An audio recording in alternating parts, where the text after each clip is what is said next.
And you can't talk about women's empowerment when the moment you get a chance to beat someone down, you beat them down. Why not uplift me, Wendy? Because you're slow, I can't uplift you. You're too low down. Hi everyone, welcome back to my channel. This is Sam P. Let's talk about the latest episode of the Real Housewives of Potomac right now. So we're back at Ashley's party. She finished her discussion with Wendy, and we have Karen taking Robyn aside, and they both agree to not talk about each other. But we know how Robyn is. As soon as she's going to be with Giselle and an opportunity is going to come, she's going to talk about Karen if the opportunity comes. And for now, they are in agreement. Robyn is not really happy with Giselle, and she's letting her know what runs. Giselle, you were very adamant on Juan can't be around worker/friend because of the optics. No, I'm not going to ask him to do anything differently that he would not normally do. Basically, Juan can cheat in peace. Okay? She's fine with it, right? So Giselle is listening, and she's like, okay, she just wanted to intervene as a friend.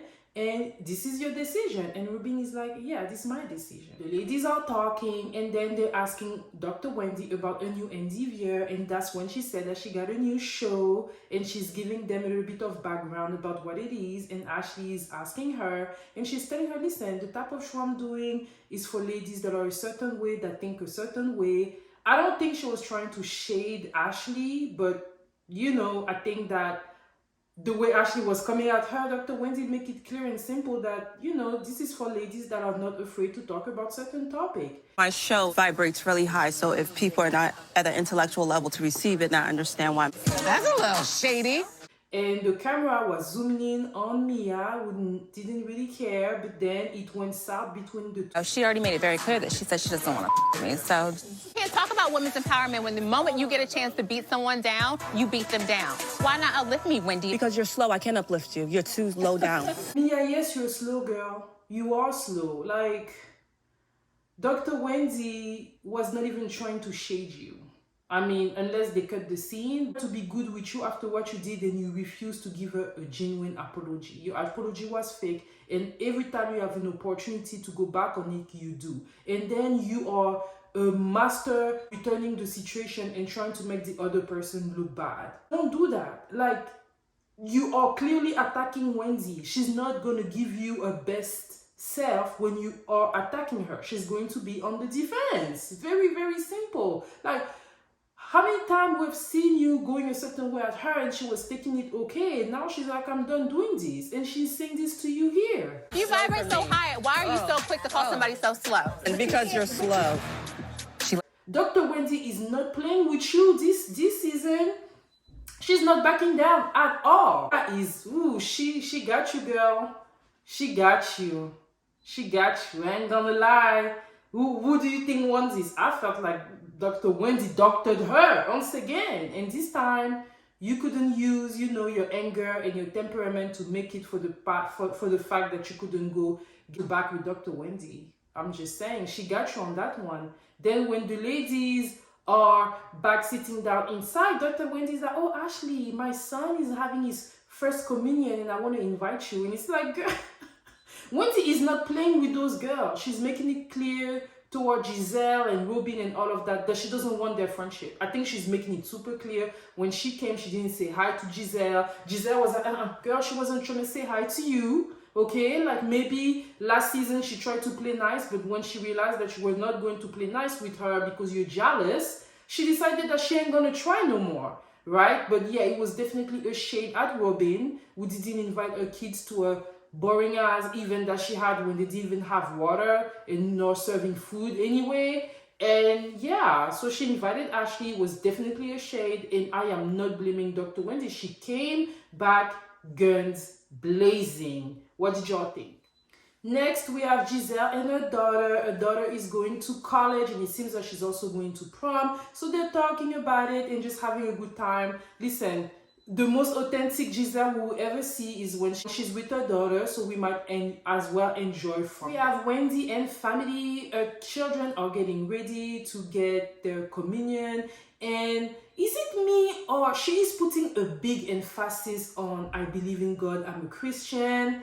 I'm wondering if Dr. Wendy by that time already knew what was going to be Nneka's storyline, and she was preparing herself because it's kind of weird, you know, and this whole storyline, we can see clearly that she is making it clear that her family is not Osu. They don't partake in traditional, you know, Nigerian Igbo stuff, that she believes in God. I feel like she's putting a big emphasis into it. I don't want to say she's baptizing her kids because of that, but it's just, you know, kind of like convenient that at the time that Nneka, we know, is going to talk about the Osu thing, and Ashley's talking about it, that now they're talking about the kids' communion. All I'm saying is that from the beginning, each lady probably kind of have an idea of what the other storyline is going to be, and they're preparing themselves against it. Let me know what you think, but it was kind of convenient. And it's not against Dr. Wendy, it's just that it's making the show lacking some realness because they're trying too hard to come up with storyline. So yeah, they're preparing the kid and encouraging them, and then she's telling her husband about Nneka and everything. And when she talked to her husband, she said that she doesn't know the girl, that she's never met her before, but she did say initially that she's seen her in passing. Listen, they're Nigerian, that makes certain type of money, living in the DMV. The DMV is not that big. They've maybe seen each other in passing. It's highly possible. Or they know people that know people. I think it's possible. Then we have Mia and Karen made me laugh so hard. She was okay to give hugs to Mia's kid, but to Mia, she was like, we're not there yet, you know. So she comes in, and you know, the apartment is quite small, you know, compared to what we're used to see Mia in. But you know, Karen is, you know, a gentle self, and she's sitting down, then they get to talk. And that's when I really didn't like Mia. Mia is a manipulator, but as Wendy said, she's slow as hell. Like, she's trying to manipulate the situation, and she be so wrong. Of course, Mia is angry at Wendy for telling her that she's slow. Yes, you are, girl. You are kind of slow. And now she's trying to make it look like, well, I don't really like Wendy to call me slow because son has a speech impediment, and I don't think that's the type of things that you should say. I love what Karen's response was, which was, Wendy is a nice person. I don't think she knows that your son is going through that, and I don't think that when she was saying that, it was toward your son. Karen saw what Mia was trying to do. We all saw what Mia was trying to do, and honestly, it's annoying, and I'm tired of her getting away with it. I ain't gonna lie. I am tired of it. She said, you're slow. It has nothing to do with your son. Don't make it about your son. I don't have sympathy for you. Nobody has sympathy for you, Mia. Then we have Wendy meeting with Candiace, and she also have a friend coming in. I heard that they would be friends, more friends of. So it's like, okay, so they all talk, and Wendy tell her how Ashley new home was and what happened there. She tells her what Ashley told her that Nneka said about her, and Candiace feels like, I'm not really sure about this. Maybe Ashley wasn't telling you the truth. Where's the red flag? Ashley is coming to the people with information. She's doing so from a place of a messy asshole. And I mean, one thing about Candiace, she's rarely wrong when it comes to Ashley. At the same time, we have Ashley meeting with Karen at the store because they're looking for an outfit to wear to Wendy's event. But Ashley feels like she doesn't really dress the same way that Karen does. And I'm like, yeah, you don't, but you definitely need to take note from Karen because Karen dresses better than you. Facts. Like, girl, take note. So they sit down and they talk. Karen is trying to get more information about the lawsuit, but Ashley is not giving her much information. She's acting like she doesn't know much. And then they talk about the whole Wendy and Nneka situation, and Ashley is admitting that she may have exaggerated the things that she said, and Nneka wasn't the one that said that Wendy and her family are Osu, but more that, you know, she's the one that implied it. And when she said that, Karen had that reaction here. Implying that Wendy was Osu. Listen, I'm African. Me, I didn't know what Osu was until Nneka had to explain it. So technically, Karen, that's African American, is shocked. Like, do you know what it means?